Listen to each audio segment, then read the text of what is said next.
Hi, it's Alex James. I am back today with chapter 45 of Tempted, and we are at Matlock in April 1901. Darcy waited for the surgeon to open the door to Richard's room. It was not fear of his cousin's state that made him pause. It was terror of himself, his own face and reactions to the man who was husband to his heart's better half. The surgeon did at last emerge to Darcy's knock, and he cut a polite bow. "The colonel is awake now if you wish to speak to him." "How is he?" "Well, the fever is still upon him, though considerably less so than it was. He is refusing more morphine, so he is in his right mind more often than not now." "And what of his mind? How sound is it?" The surgeon frowned. "Oh, that is a harder question. Only time will tell, Mr. Darcy, but he has been asking rather urgently for you since morning. I believe something troubles him deeply, and just relieving that burden will prove a cure of sorts." Darcy looked long and skeptically at the door. Elizabeth had been with Richard earlier. His aunt had told him, and in the next breath she had warned him to stay away, not race to her rescue. Because, presumably, Elizabeth did not need to be rescued from her own husband. It was a bitter hour that he prowled the halls until he heard her depart Richard's room, going immediately to her own. He had not spoken to her at all. There was nothing for it. Things must be said, trials canvassed, history in the future disseminated. If Richard were agitated now, he will only grow more so with delay. He thanked the surgeon and opened the door, bracing for the hardest conversation of his life. The bed had been turned, sensibly, because this way Richard could see anyone approaching from his good side.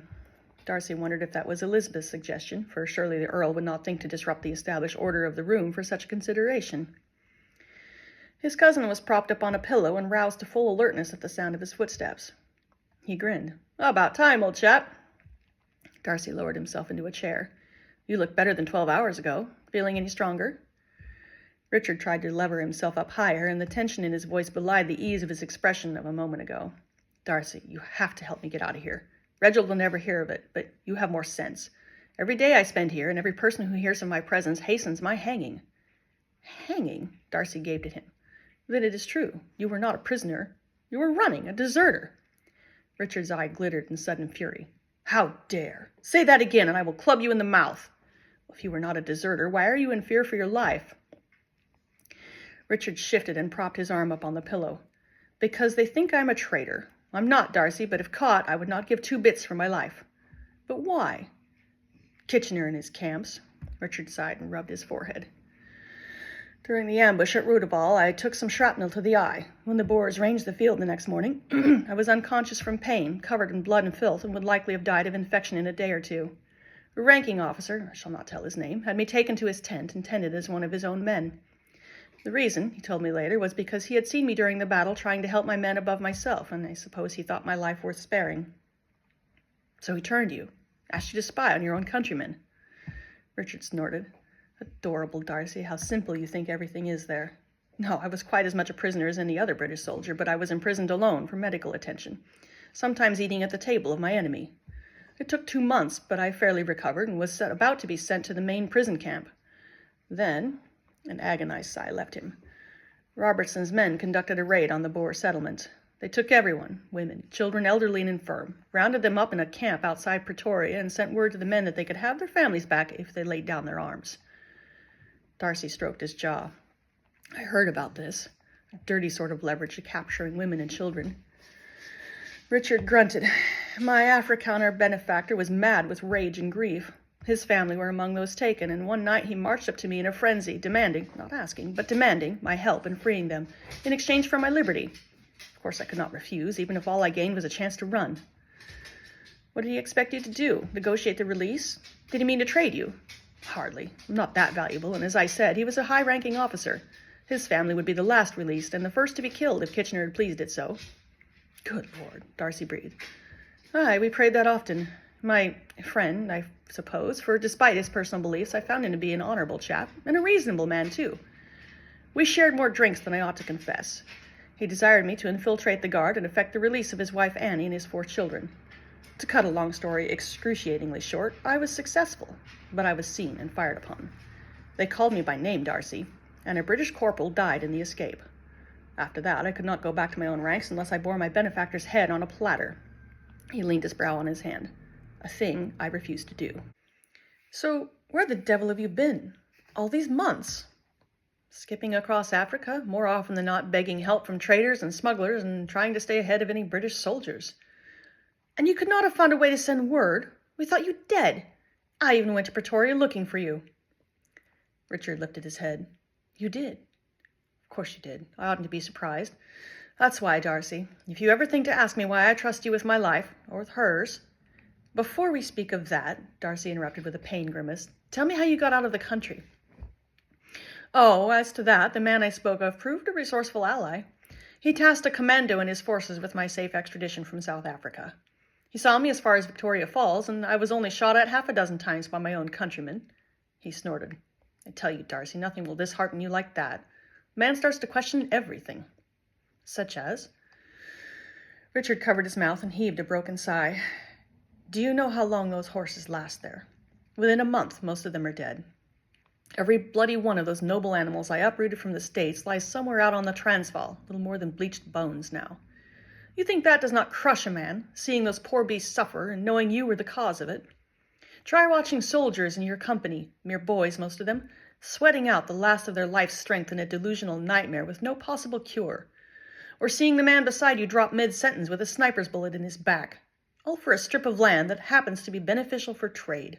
It's enough to make an anarchist out of the most loyal patriot. Darcy pursed his lips. Richard, you should not excite yourself overmuch just now.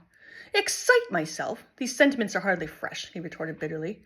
I've done with the army, with Britain and her empire, and the whole blasted world. I'd like nothing better than to catch a steamer to Greenland and take up whale fishing, or disappear into the Nordic frontier with a pack of sledge dogs.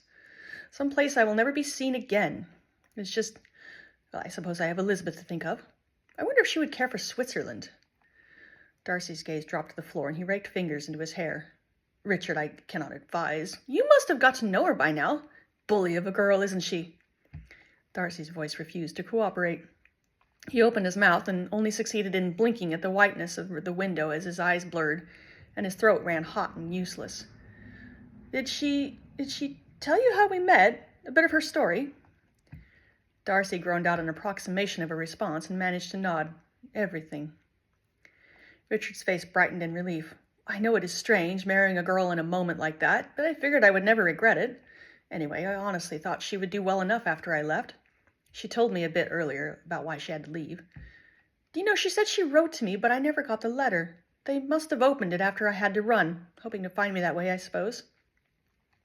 Darcy nodded silently. Yes, the army would have tried to track Richard by learning where his wife was. I wish I had seen that letter, Richard continued. The things that poor girl has suffered. I think I must have dropped off in the midst, so I suppose I shall have to ask her again. Did she tell you any of that?